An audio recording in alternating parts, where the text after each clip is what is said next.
Hey, what's up, you guys? It's me, Kayla. Hi. I'm going to work on the middle school all-state lyrical piece today, and this is page 28, number 13 from the Rubank Advanced Methods book. So yeah, I'm just going to play through this for you, and then I'll talk about it some more after I play. I was doing this at about 84 BPM, just if you need a reference for my tempo. And the first thing you notice here is that there is one sharp, which is F sharp, and it's piano. So I know in the room that I'm in, you can't really tell, but I'm in a big room with like nothing really in here to absorb the sound. So even if I were trying to play piano, you wouldn't be able to tell. But you need to make sure that you observe all of the dynamics in here. And they're actually quite a bit. So you have right here in the first measure, like I said, it's piano. And then you keep it piano for the second measure. And then in the third measure, around beat 3, you start to crescendo a little. For beat 4, you should be, I would say, about...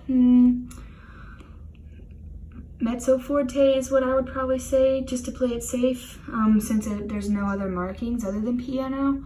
And then on the fourth measure, you crescendo back down. And then you stay. So I would take my pencil if I were you, and I would write in another piano right there on the fourth beat. And that way when you come back in here on the fifth measure, you will know where to start. And again, it's pretty standard all the way through. For these two measures, you're gonna stay at the same, sorry, I leaned my elbow on the keys here. But you're gonna stay at the same dynamic, and then again, in these two measures, you're going to crescendo, and then decrescendo again, back down to piano. So, like I said, after you observe these dynamics in this measure, you're going to stay the same at piano the rest of the time. And so this gives you really a chance to kind of get creative with your musicality throughout there. If it were me personally, I would want to just make sure that I am exaggerating things like these little grace notes and stuff like that. And then when you get down to these last 3 measures, because the all-state requirements said you only are playing the first 16 measures, and this is the 16th measure. So I decided to stop mine when I was playing it on this half note right here, and right here, sorry. And so just make sure that when you get to these measures, again, while we're talking about dynamics, you observe that crescendo right there, and then keep it loud for a whole measure, and then decrescendo as you end. Now that I'm done kind of talking about dynamics, I just want to cover one more thing, and this is something that I kind of struggled with when I first started looking at this piece. Because this is the lyrical all-state piece, that really makes me want to slur everything. But as you can see, there are not a lot of slurs on most of these moving notes. Most of them have no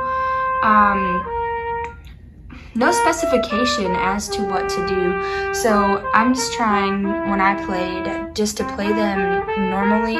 So not really staccato, but not slurred, but there is a little bit of tonguing going on while I'm playing these moving notes. And then of course,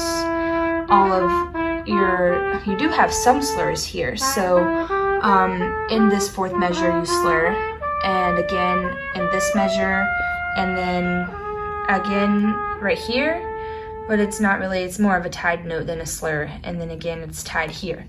So with all that being said, that is all that I have commentary wise on this. I know my recording probably isn't the greatest, but hopefully I have brought some good points to your attention for things to work on. And as always, I know I wasn't playing this recording with a Met, but I highly recommend that when you're practicing, you use a metronome always. Until the day that you're performing it, you should be using a metronome.